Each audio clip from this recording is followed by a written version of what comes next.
"You're a nobody. Stop acting like you're important," my wife said, loud enough for her parents to smirk, and for my daughter to laugh out loud.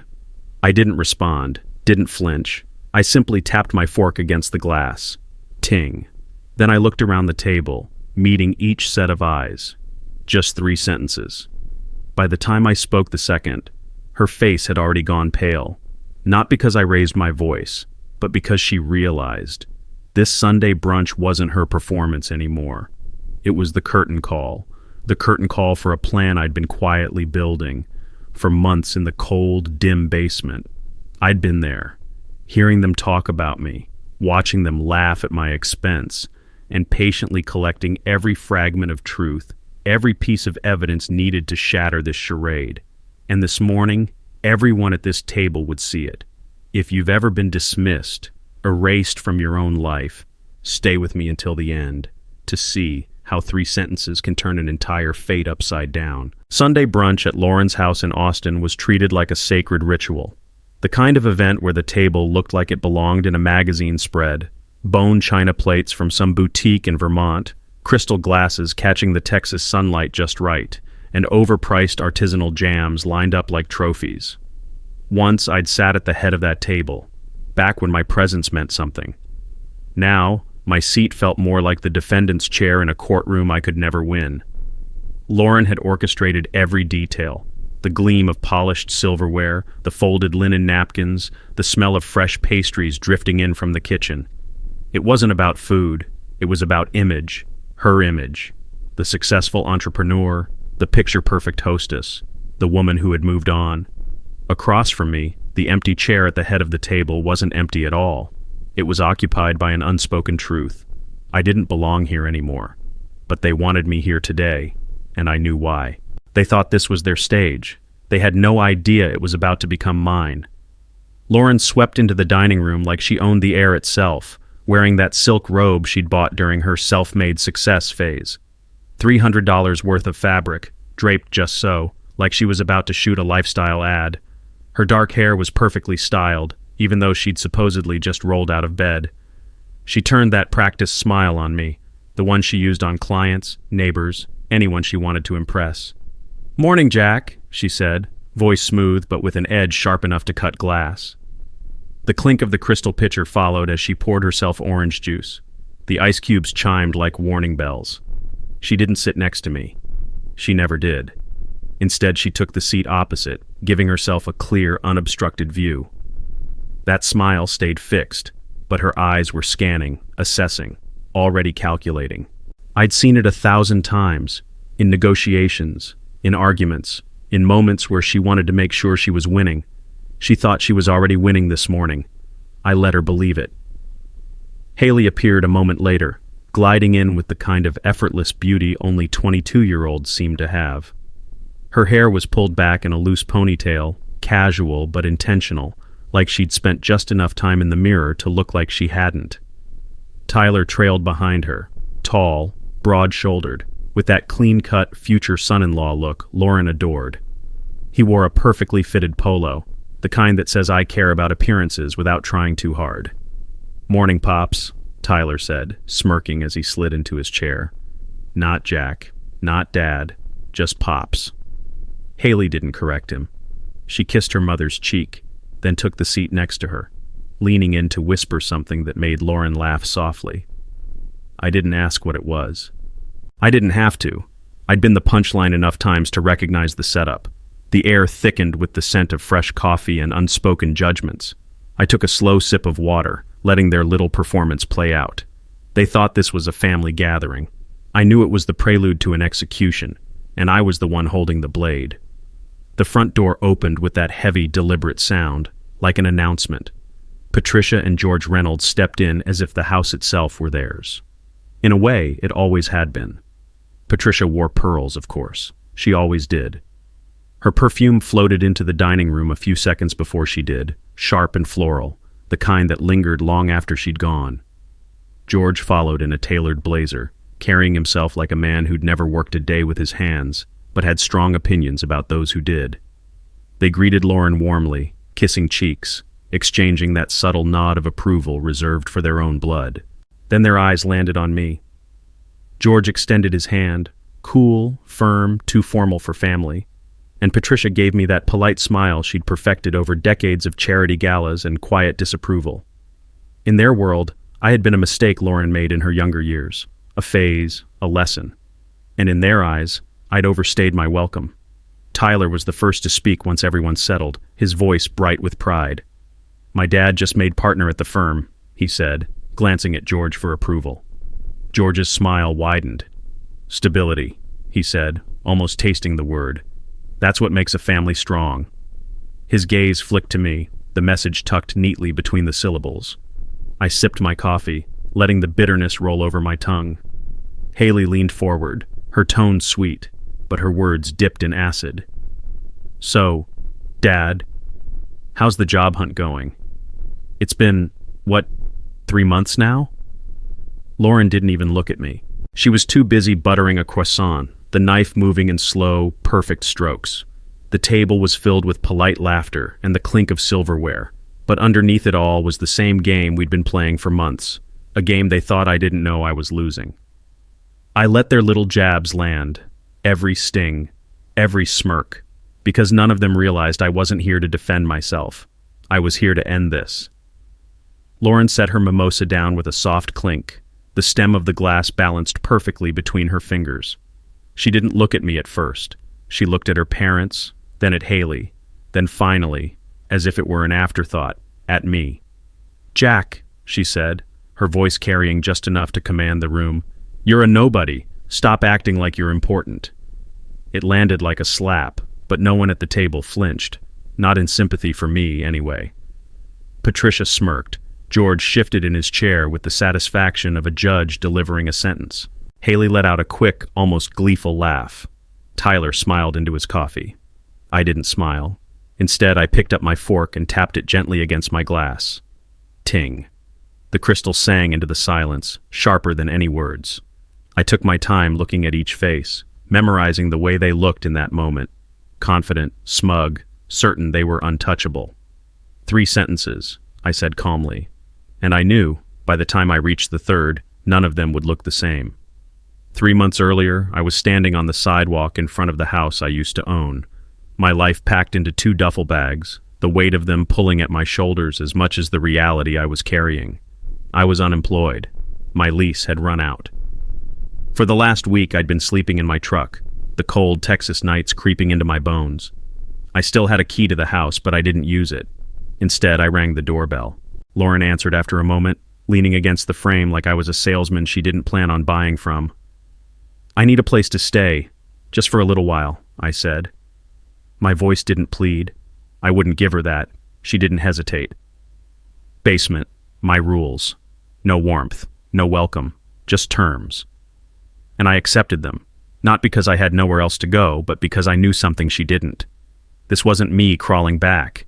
This was me stepping onto the battlefield. The basement was colder than I remembered. A single bare bulb hung from the ceiling, its weak yellow light casting shadows that made the concrete walls feel closer than they were. The radiator was dead, the small window too high and too dirty to let in anything useful. A thin mattress sat on a metal frame in the corner, the springs groaning when I tested it with my hand. Dust clung to everything, the kind of dust that only settles when a room has been forgotten. Lauren didn't bother to come down the steps. She stood at the top, one hand on the railing. "You can stay as long as you follow my rules. Don't get in my way, don't embarrass me, and keep to yourself." I nodded once. Fine. She thought she'd relegated me to the shadows, to a place where I'd be invisible. But invisibility is only a prison if you don't know how to use it. I wasn't here to sulk in the dark. I was here to watch and wait. At first, I played my part perfectly, quiet, out of sight, a polite ghost who slipped in and out without leaving a trace. They wanted me invisible, so I became exactly that. And from the shadows, I saw everything. I learned the rhythm of the house. When Lauren left for her catering meetings, when Haley came home from her shifts at the boutique, when Tyler's car sat in the driveway longer than it should. I learned what drawers stayed locked, what conversations hushed when someone else entered the room. I stopped trying to be part of their world. Instead, I positioned myself just outside of it, where the view was clearer. It's amazing what people will say when they think you're not around. What they'll reveal when they've convinced themselves you're no longer a factor. Up in their warm, bright rooms, they thought the basement had buried me. They didn't know I was digging, not into the floor, into their lives. It was a gray, rainy afternoon when it happened. I'd come back earlier than usual, the basement damp with the smell of wet concrete clinging to my clothes. From the hallway upstairs, I heard Lauren's voice, low, sharp, the kind of tone she used when she didn't want to be overheard. "He has no idea," she was saying. "Craig's handled all the paperwork. Jack signs everything without even reading it." My pulse slowed, not sped up. It was the kind of calm that comes before a storm, when the mind starts filing things away instead of reacting. I stood still, just out of sight, the rain tapping against the windows in rhythm with her words. She laughed softly. "By the time he figures it out, it'll be too late." When she hung up, I didn't move. I let the silence stretch, because in that moment, I knew the truth. Whatever game they were playing, I was already a piece on the board. And it was time to stop being a pawn. That night, the basement felt smaller than usual. The air was heavy, pressing against my chest like it wanted to keep me down there. I lay on the thin mattress, staring at the ceiling, replaying Lauren's words over and over. Craig's handled all the paperwork. Jack signs everything without even reading it. I thought back to the past few months, the documents she'd slid in front of me, the clipped instructions to just sign here, the way she always seemed in a hurry, restraining orders, financial agreements, account closures. I'd signed them all without a second glance, telling myself it was just the price of keeping the peace. The more I thought, the colder I felt.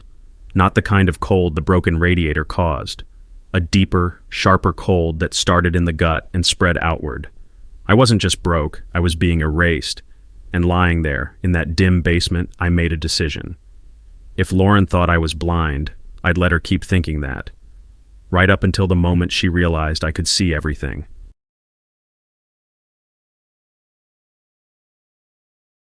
The next morning, I drove across town to a coffee shop where the Wi-Fi was strong and the tables in the back stayed empty. I slid into a booth and pulled out my phone. Ethan Carter answered on the second ring. We'd known each other since high school, back when neither of us had much more than a beat-up car and a knack for fixing things. These days, he was a cybersecurity consultant, the kind companies hired to break into their systems before the real criminals could. I didn't waste time. I told him everything. The phone call, the paperwork, the feeling that I was being cut out of my own life. He listened without interrupting, the way only someone who'd seen your worst could. When I finished, he said, "If they buried something, it's still there. People forget. The ghost of a file is harder to kill than the file itself." His voice sharpened. "We just need to find the right grave to dig." And for the first time in weeks, I felt a flicker of warmth, because I'd just found my first ally. That night, Ethan came by after Lauren had gone to some charity dinner. We sat in the basement, laptops open, the glow of the screens bouncing off the concrete walls. We started with the obvious, her work computer, her personal laptop. Both were spotless, too spotless. Every browser history cleared, every document folder organized to the point of sterility. It was like walking into a house that smelled of bleach. "Overcleaning is a tell," Ethan muttered. "When someone's hiding something, they scrub the wrong places." He leaned back, thinking. "Old devices," he said finally. "Everyone keeps them. Too much hassle to wipe them properly before tossing them in a drawer." That's when I remembered the attic, a place I hadn't stepped into in years, because Lauren didn't like the mess. 15 minutes later, I was up there, breathing in dust and dry insulation, pushing aside holiday boxes and old luggage. And in the far corner, under a stack of photo albums, I found it. A battered Dell laptop, stickers peeling, power cord still coiled. The kind of grave Ethan had been talking about. We carried the Dell down to the basement like it was a bomb that might go off if handled wrong. Ethan set it on the table, plugged it in, and waited for the ancient machine to groan back to life. It took minutes just to get past the login screen. The desktop was a cluttered mess. Dozens of old icons, half a dozen folders labeled MISC or stuff. Ethan's fingers moved fast, clicking, digging, opening hidden directories. Then he stopped. "Here," he said, pointing at a PDF file named Jack_restraining order_final.pdf. I opened it. My stomach tightened. It looked official. court letterhead, legal formatting, a judge's signature. But Ethan zoomed in on the signature block, highlighting a name I recognized. "This judge retired 2 years ago," he said. "And look at the case number, wrong format, sloppy." In black and white, there it was. A restraining order with my name on it, forged to look real. Ethan leaned back, eyes narrowing. "This isn't just petty divorce tactics. This is criminal." I didn't smile. But for the first time, I could see the outline of the weapon I was going to use. Ethan kept digging, his eyes scanning through folders with names that meant nothing until they did. In a directory buried 3 levels deep, he found another PDF, jack_messages_evidence.pdf. When I opened it, the screen filled with screenshots of text conversations. My number, my name at the top. The messages looked like threats, aggressive, ugly, the kind of words that could get someone locked up or lose custody in a heartbeat. But the more I stared, the more I saw the seams. The font alignment was off. The timestamps didn't match. Ethan pulled up the file's metadata, his mouth twisting into a grin that didn't reach his eyes.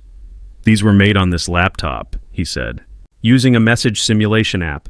It even left a watermark in the original file before she cropped it out." I leaned back, breathing slow. They hadn't just tried to push me out. They'd been building a paper trail to bury me. And now I had proof. The kind of proof that doesn't just clear your name, it destroys theirs. We weren't done. Ethan's search turned up an email archive tucked inside a folder labeled taxes_2018. Most of it was routine. Receipts, bank statements, boring paper trails. But then we found a thread titled Financial Strategy Mark. I clicked it open. The first line hit like a hammer. Key is timing. Make Jack look like a threat to limit his financial rights. The sender, Mark Sullivan, my ex-wife's financial advisor. The rest of the email read like a playbook, step-by-step instructions on how to isolate me legally, fabricate evidence, and transfer joint funds without triggering alarms. Words like asset protection and contingency plan were sprinkled in, dressed up as strategy. But it was clear, this wasn't planning. It was an ambush. Ethan leaned back in his chair. He's not just an advisor, he's a co-conspirator. I sat there for a moment, letting the name settle in my mind. Mark Sullivan. It wasn't just Lauren's game anymore. She'd brought in help, which meant she was going to need a lot more than help to get out of it. Once we had Mark's name, the rest started to unravel fast. Ethan pulled up bank records tied to Lauren's accounts, files she must have thought were buried too deep to find. There it was in black and white. Our joint account drained in a series of emergency transfers, each one stepping neatly into a new account in Lauren's name alone. From there, the money jumped again, into a shell corporation I'd never heard of, registered under Mark Sullivan. The final leap was the dirtiest, a wire to an offshore account in the Cayman Islands. 400 grand, Ethan said, tapping the screen. Gone 6 weeks before you even separated. I stared at the dates. I remembered those weeks, the tension, the arguments, Lauren saying she needed space. It was never about space. It was about time. Time to get the money out before I knew it was missing. I leaned back in the chair, the cold settling deeper in my chest. They hadn't just tried to erase me. They'd robbed me blind. We were almost done combing through the files when Ethan paused, his eyes narrowing at a string of emails between Lauren and Haley. I didn't want to read them. Some part of me knew it would hurt more than any fake document or missing dollar ever could. But I clicked anyway. Dad doesn't need to know. That was from Haley. Short, casual. Like hiding things from me was just normal. Lauren replied, "The less he knows, the easier this will be." I stared at the words until they blurred. My daughter, the little girl who used to run to the door when I came home from work, was now part of the machinery cutting me out. Ethan didn't say anything. He didn't need to. I closed the laptop, pressing my hand against the lid, as if that could keep the words inside from spilling any further into me. This wasn't just betrayal. This was family turning the knife. I didn't confront them. Not that night. Not the next day. Instead, I copied everything. The fake restraining order, the forged messages, the emails, the money trail, onto 3 separate flash drives. One went to a safety deposit box, one to Ethan, one to a lawyer I trusted. Then I went quiet. I learned their schedules down to the minute. When Lauren went to her spin classes. When Haley's shifts at the boutique overlapped with Tyler's late nights. when Patricia and George dropped by unannounced. I smiled when I needed to, nodded when spoken to. I even let them think I was looking for work, showing them fake job listings on my phone. Because timing wasn't just part of the plan, it was the plan. When you want to bring down a house of cards, you don't just blow on it. You wait until everyone's leaning on it, thinking it's solid, and then you pull. The chance came in the form of a casual remark over breakfast. Lauren, sipping her almond milk latte, told Patricia on the phone that they should all do brunch next Sunday. The whole family, plus a few friends. That was it. My cue. Patricia and George loved a full house. Lauren loved an audience. And I needed witnesses. Brunch at Lauren's wasn't just a meal. It was a performance. The table would be perfectly set, the mimosas flowing, the conversation sharpened into little daggers meant to keep me in my place. This time, I'd let them play their parts right up until the moment the script flipped. I spent the week reviewing everything. Every file, every photo, every transfer record. I rehearsed exactly what I'd say and when I'd say it. Not too soon, not too late. The right 3 sentences, in the right order, in front of the right people. They thought Sunday would be their stage. I knew it would be the day the curtain dropped. The night before brunch, I laid everything out on the basement table. The black folder, a plain leather binder that looked harmless enough, sat open, each page in plastic sleeves. Fake restraining order, forged text messages, the email thread with Mark Sullivan, bank statements tracing the stolen 400 grand all the way to the Caymans. I checked them twice, then a third time. Every date, every signature, every transfer matched. This wasn't just a story anymore. It was a case. I set my suit out, navy blue, pressed crisp. Not too flashy, but sharp enough to look like I belonged at the head of any table. My shoes gleamed under the weak basement light. Upstairs, I could hear Lauren moving around, probably setting out the good china, rehearsing her little barbs for tomorrow. I smiled to myself. She thought she was getting ready for another flawless Sunday performance. She had no idea she was setting the stage for her own closing act. Sunday morning, the house smelled like fresh coffee and cinnamon rolls. Sunlight poured through the big kitchen windows, catching the crystal glasses already lined up on the dining table. Lauren moved between the kitchen and dining room with the precision of someone hosting a magazine photo shoot. I played my role, the quiet, slightly awkward ex-husband who was still finding his footing. I smiled when someone made a polite jab, nodded when spoken to, kept my tone mild. Patricia and George arrived first, their voices carrying down the hall. Then Haley and Tyler showed up, laughing about some inside joke they didn't bother to explain. I stayed in the background, letting them fill the room with their noise, their confidence, their certainty that I posed no threat. Lauren was radiant, soaking in the attention, pouring mimosas like a queen distributing favors. I let them have their moment. They thought brunch was starting. For me, it had already begun. The conversation rolled along exactly as I knew it would. Tyler bragging about his dad's latest win at the firm, George praising stability like it was a rare virtue only certain people could achieve. Haley threw me a question about my job search, her tone dipped in honey but her eyes sharp. Then Lauren leaned back in her chair, glass of mimosa in hand, and said it again. "You're a nobody, Jack. Stop acting like you're important." The laughter came instantly, warm and easy for them, sharp and cutting for me. Patricia smirked behind her napkin. Tyler shook his head with a grin. I didn't say a word. Instead, I picked up my fork and tapped it gently against my glass. Ting. The crystal's ring cut through the room. Every eye turned toward me. I let the silence breathe. 1 heartbeat. 2. 3 sentences, I said evenly. And in that moment, the balance of the room shifted. They didn't know it yet, but the performance was over.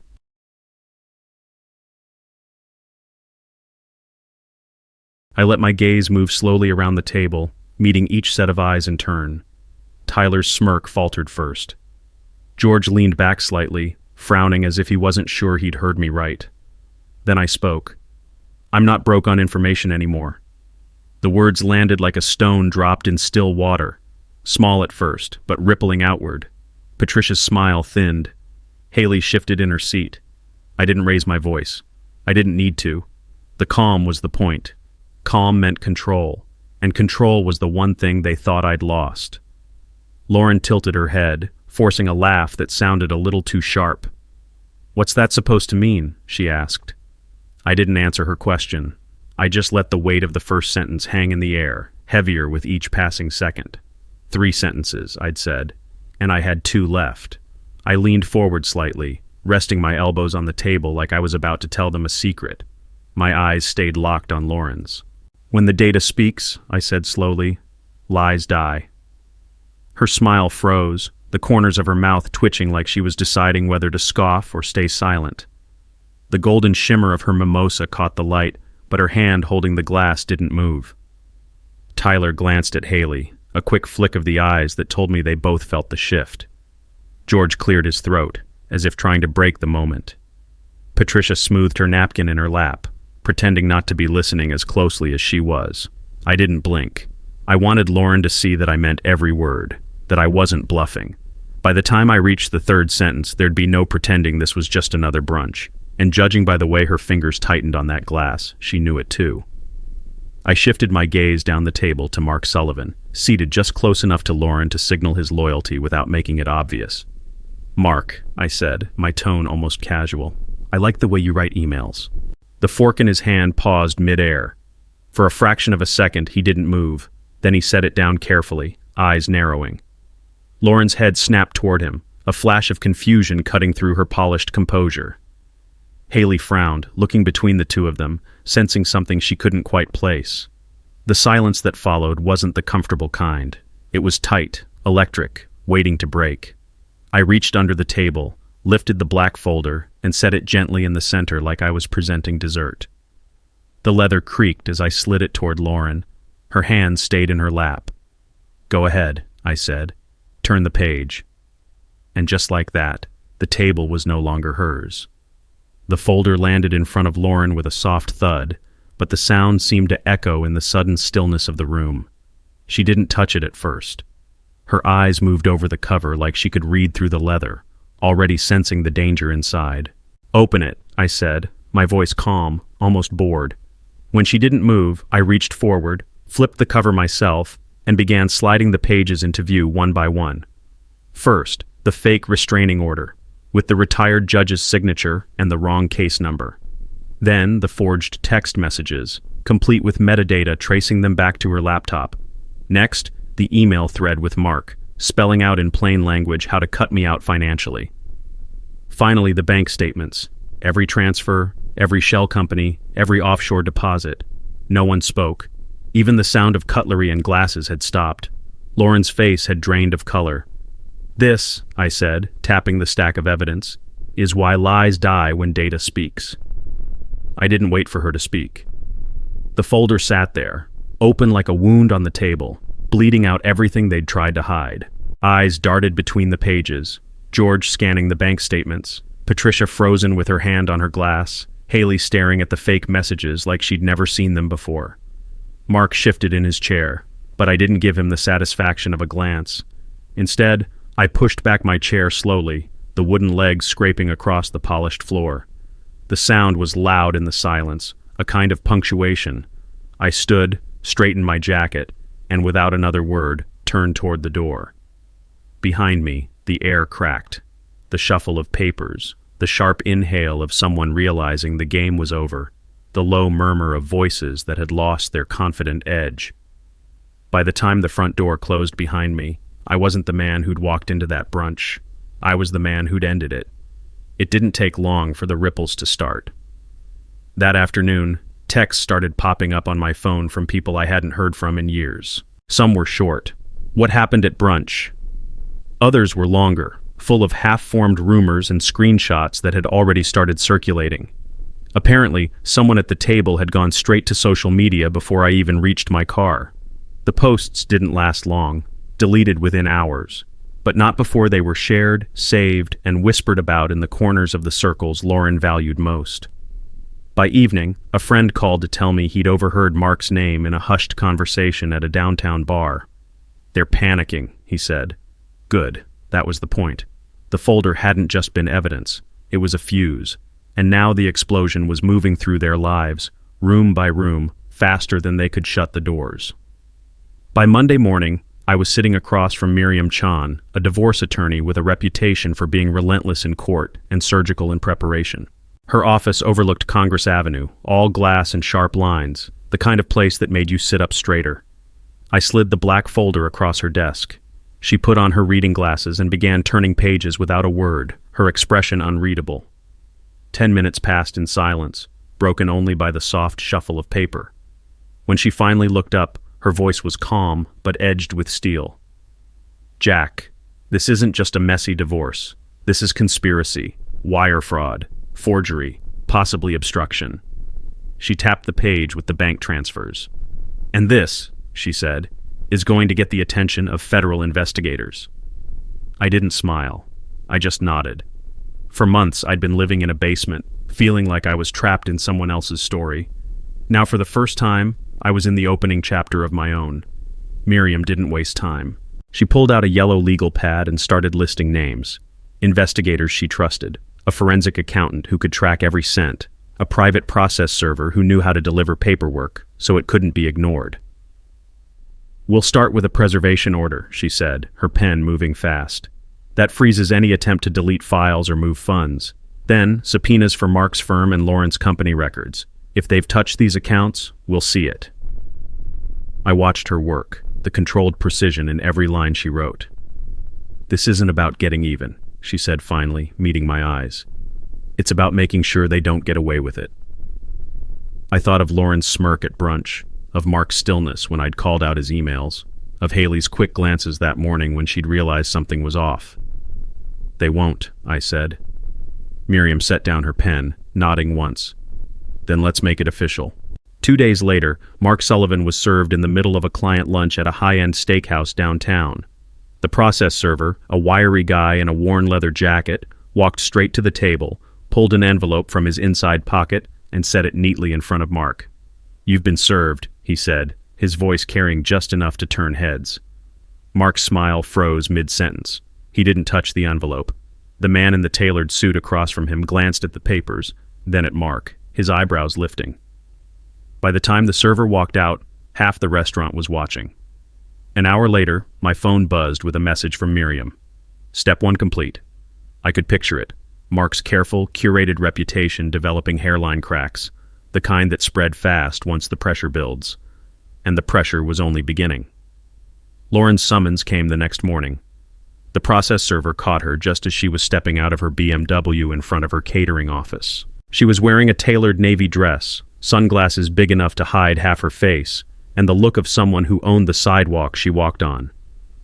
"Lauren Miller?" the server asked, holding out the envelope. She hesitated, glancing toward the glass doors where 2 of her employees stood frozen, watching. Then she took it, her hand tightening around the papers as if she could crush them into nothing. The server nodded politely and walked away, leaving her alone in the middle of the parking lot with the legal weight of her actions in her hands. I didn't see it happen, but by noon I had 3 texts from people in her orbit. She's furious. She canceled her afternoon meetings. Something's wrong. Something was wrong, all right. For the first time in years, she wasn't in control of the narrative. I was.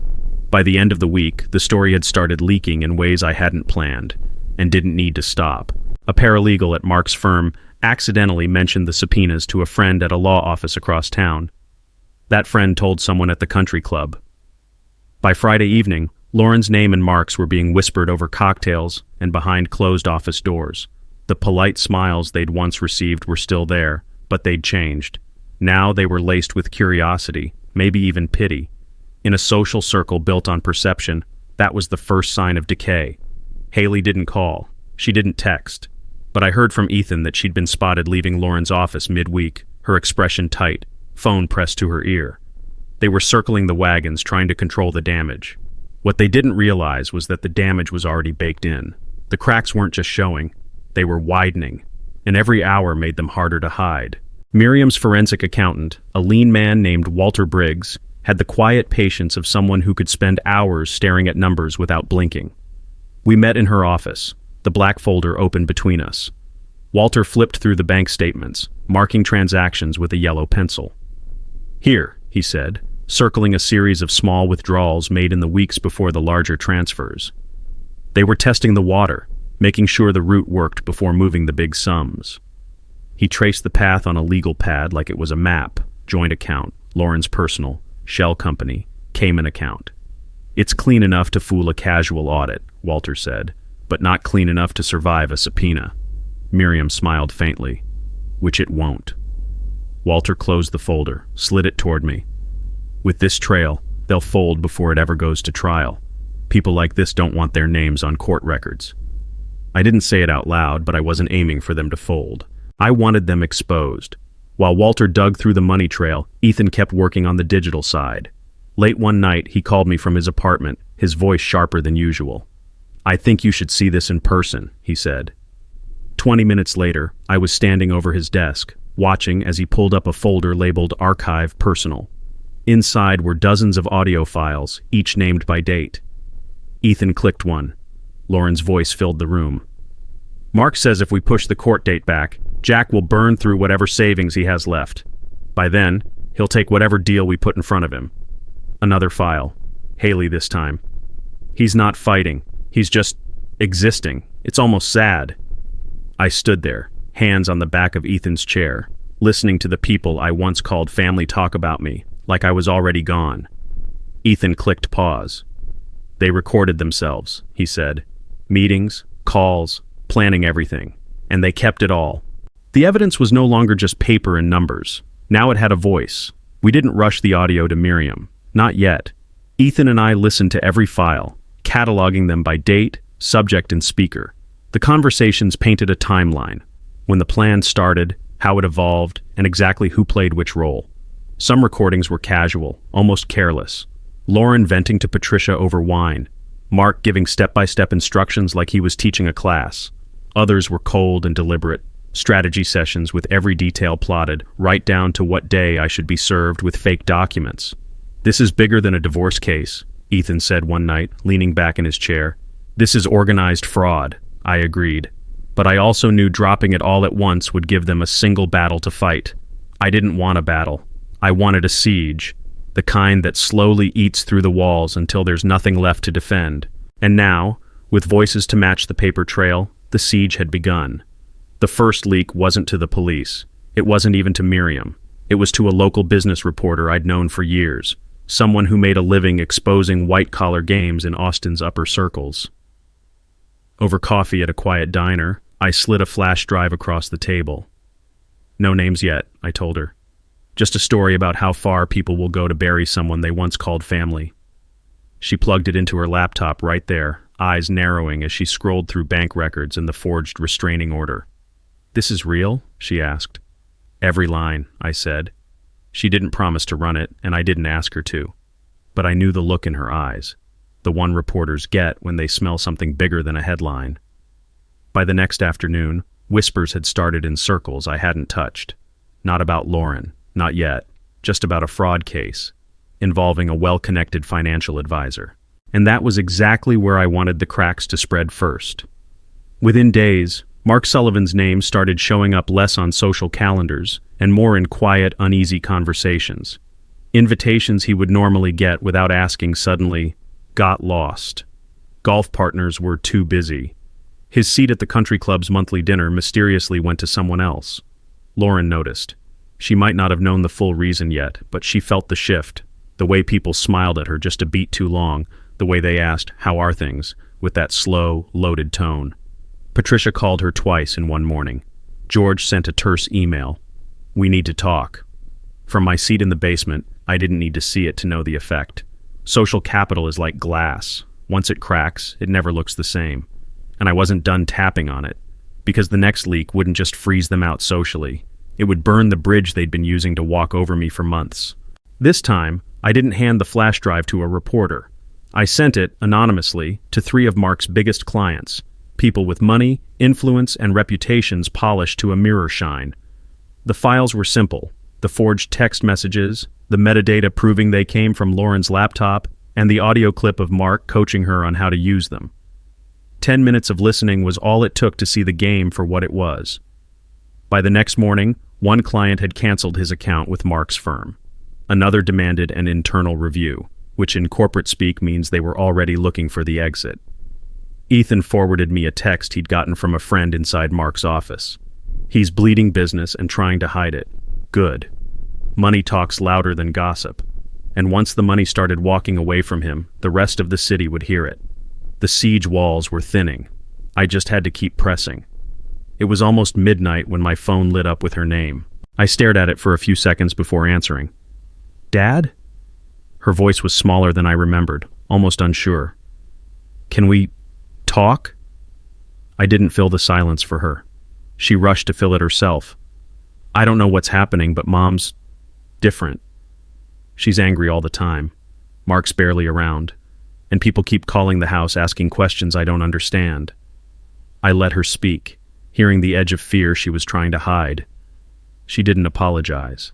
She didn't admit to what she'd said in those recordings, but she was reaching out. "What do you want, Haley?" I asked finally. She hesitated. I want to know the truth." I almost told her. Almost. But truth, like evidence, lands harder when it comes at the right moment. "Then keep your eyes open," I said. "You'll see it soon enough." And I hung up.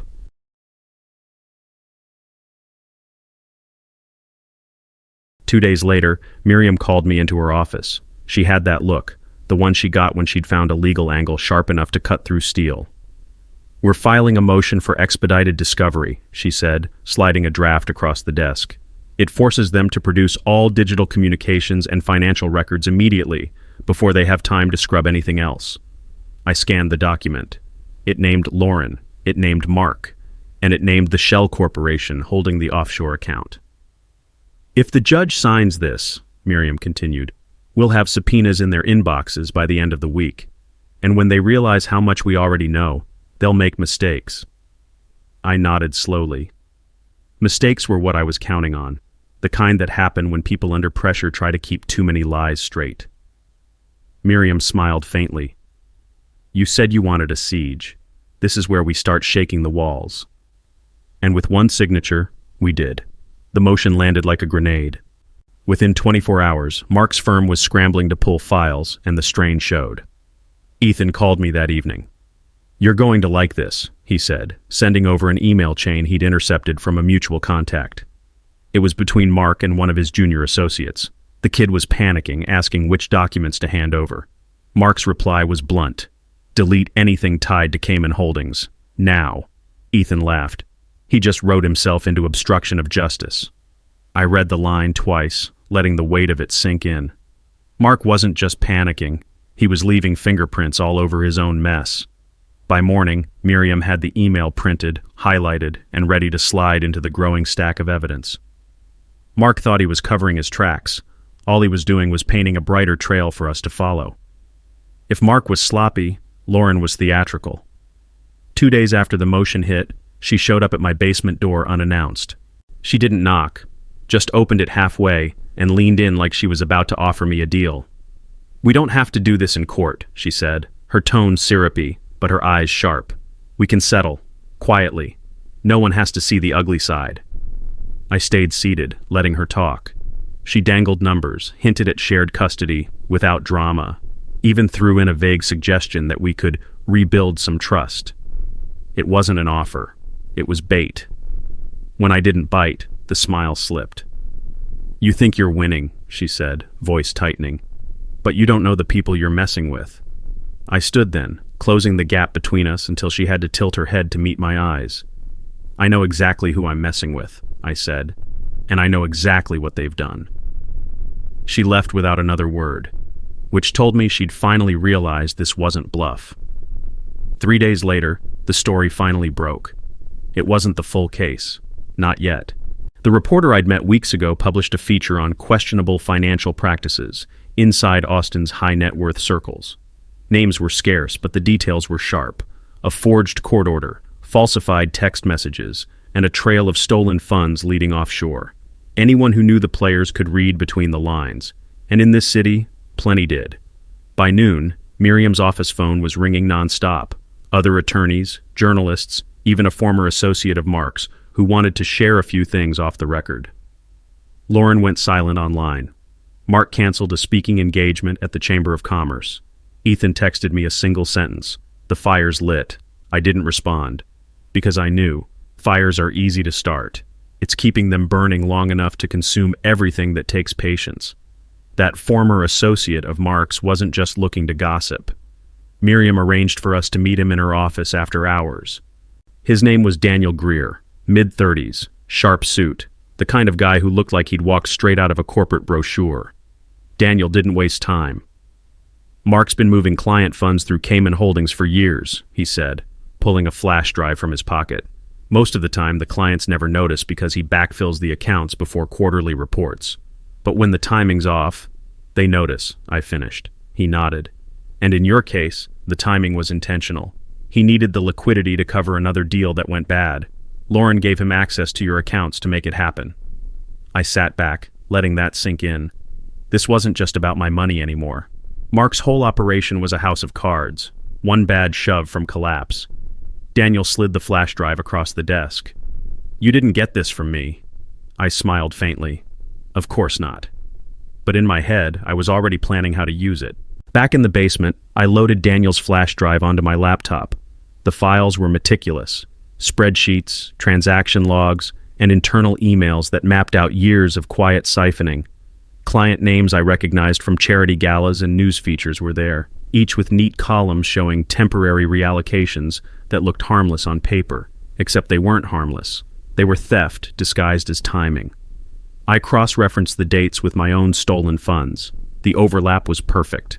The same week my account was drained, 2 other clients had short-term liquidity adjustments that just happened to vanish into the same shell corporation. Ethan joined me on a call, his voice low but electric. "Jack, this isn't just personal anymore. This is systemic. You blow this open, you're not just taking them down, you're detonating the whole network." I leaned back, staring at the tangled web on my screen. Good. Because I wasn't interested in just winning my case. I was interested in ending theirs. The next morning I dropped Daniel's flash drive on Miriam's desk. She plugged it in without a word, scrolling through the files with the same steady focus she'd had the first time I showed her the black folder. 5 minutes in, she stopped, leaning back in her chair.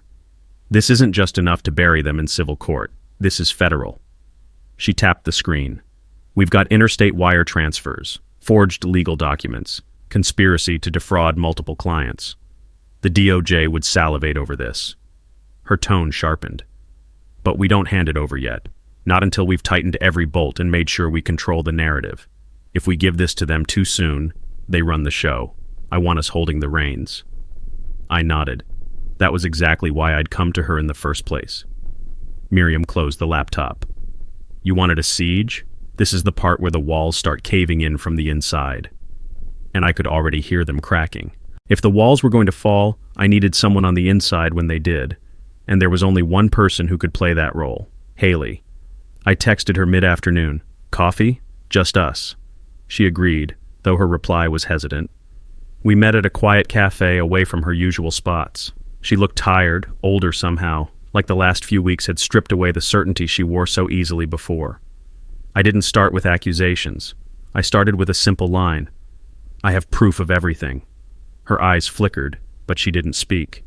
So I slid a single sheet of paper across the table, the email where Lauren told Mark to delay the court date so I'd burn through my savings. Haley read it twice. Her hand shook just enough for me to notice. "She lied to you too," I said. "You were just another piece in her plan." She didn't deny it. She didn't defend her. She just whispered, "What do you want me to do?" And I knew I had her. I leaned in, keeping my voice low enough that even the barista behind the counter couldn't hear.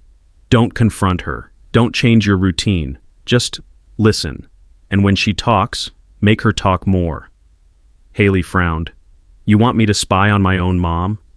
"I want you to protect yourself," I said. "Because when this comes down, and it will, she'll make sure you're the first one under the bus if it keeps her safe." I watched the conflict play across her face, loyalty wrestling with fear, love twisted by betrayal. Finally, she nodded. "I'll try. That's all I'm asking."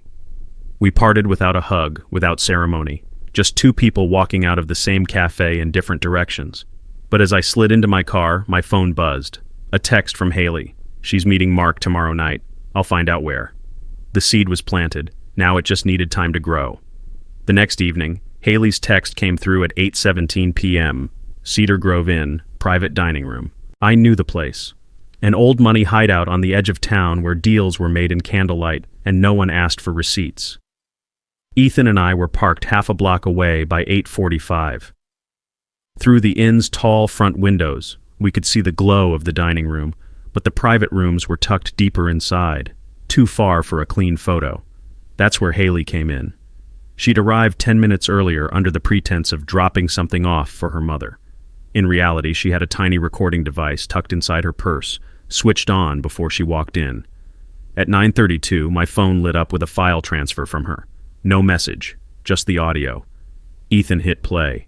Lauren's voice first, tight, clipped. "We can't afford another leak, Mark. You have to shut it down." Then Mark, "I'm handling it. But if Jack keeps pushing, we'll make it look like he's laundering the money." We sat in the car, the weight of the words settling like lead.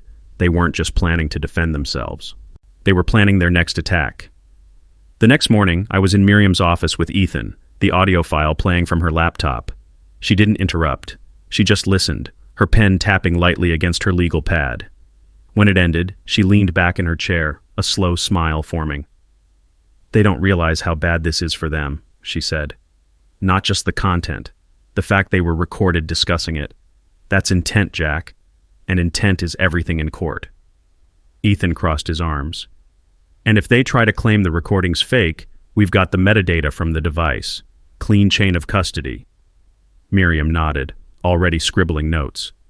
"We'll add this to the expedited discovery motion. If the judge hears this before they respond, it's going to put them in a corner they can't get out of without perjuring themselves." I didn't say anything, but I could feel it. The shift. For months, I'd been reacting to them. Now they were reacting to me. 2 days later, Miriam and I were in a small, wood-paneled courtroom for the discovery hearing. Lauren and Mark sat at the opposite table with their attorneys, all polished confidence, until Miriam queued up the recording. Lauren's voice filled the room first. "We can't afford another leak, Mark. You have to shut it down." Then Mark's reply. "I'm handling it. But if Jack keeps pushing, we'll make it look like he's laundering the money." The words hung in the air like smoke. Mark's attorney shifted in his seat, pen frozen mid-note. Lauren stared straight ahead, but the slight tremor in her jaw gave her away. The judge didn't speak right away. He just looked at them for a long moment, then turned to their lawyers. "Counsel, I strongly advise your clients to reconsider their approach to this matter." It wasn't a ruling, but it was a crack in their armor, one made in full view of the court record, and I intended to drive a wedge into it. The very next morning, Miriam's phone rang. It was Lauren's attorney. No bluster this time, no threats, just a request to explore settlement discussions. Miriam put it on speaker so I could hear. The man's voice was smooth, but there was a tightness beneath it. "My client is prepared to make certain concessions, if we can avoid further court appearances." "Specifics?" Miriam asked, her tone like steel under velvet. "Division of assets in your client's favor, full custody arrangement review, and an agreement to cease any further evidence submissions that might be damaging to reputations." I caught Miriam's eye and shook my head. She smiled faintly. "We'll consider it," she said, "but my client isn't interested in partial truths." When she hung up, she leaned back in her chair. "They're fishing to see how much more we have." "And?" I asked. She tapped the black folder, then the new flash drive from Daniel. "We've got enough to drown them, so we let them sweat." If they were going to sweat, I wanted the room hotter. Ethan helped me compile a new package, not everything, just enough to make their lives miserable in the right places. Copies of the forged restraining order, select excerpts from the audio files, a clean chart of the money trail from our joint account to the Caymans. We sent it anonymously to 3 places: the licensing board that oversaw Mark's financial credentials, the nonprofit board Lauren chaired, and the private school where Patricia served as treasurer. By the end of the week, Mark was temporarily suspended pending investigation.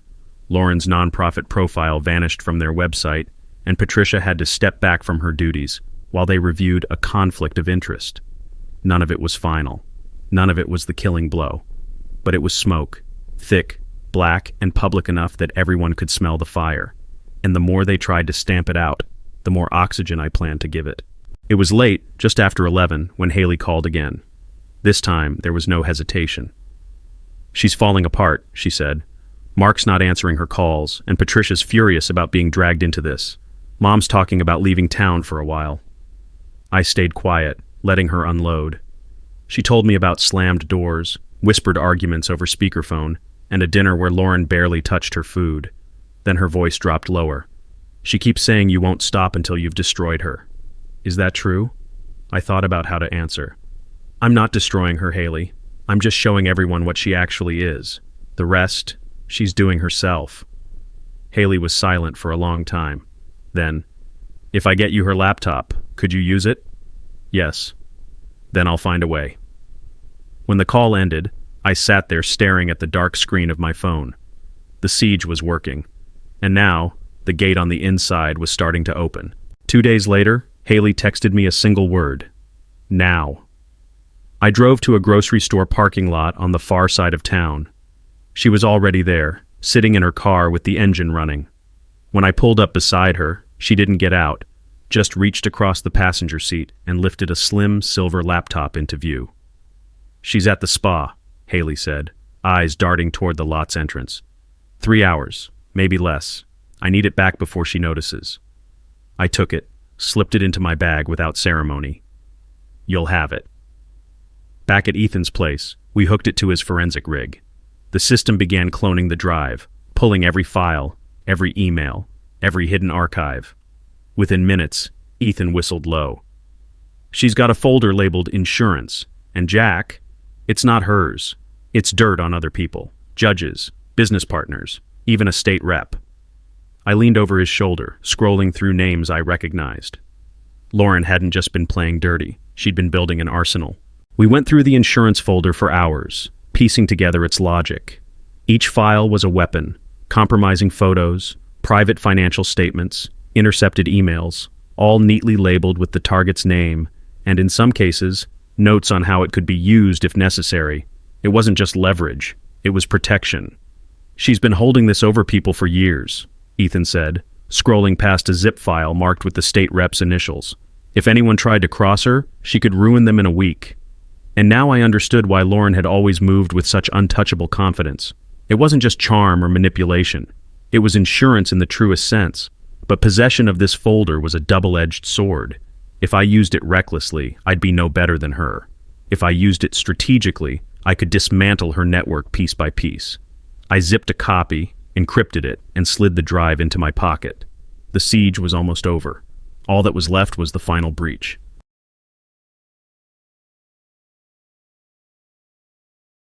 It happened in the same place it started, at brunch. Different table, different tone. This time Miriam sat beside me, the black folder and Daniel's flash drive in her bag. Across from us, Lauren and Mark looked smaller than I'd ever seen them. No mimosas, no smirks. Just two people who knew the ground under them was gone. Miriam slid a single sheet across the table, a draft settlement. No negotiations, no counteroffers. Full return of my stolen funds plus damages, custody arrangements in my favor, and, buried in the fine print, an agreement to cooperate with federal investigators. Lauren's hands trembled as she signed.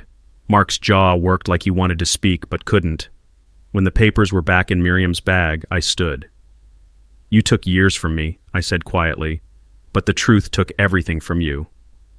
I walked out into the sunlight, the weight I'd carried for months gone. The siege was over. The walls had fallen, and all that was left of them was rubble.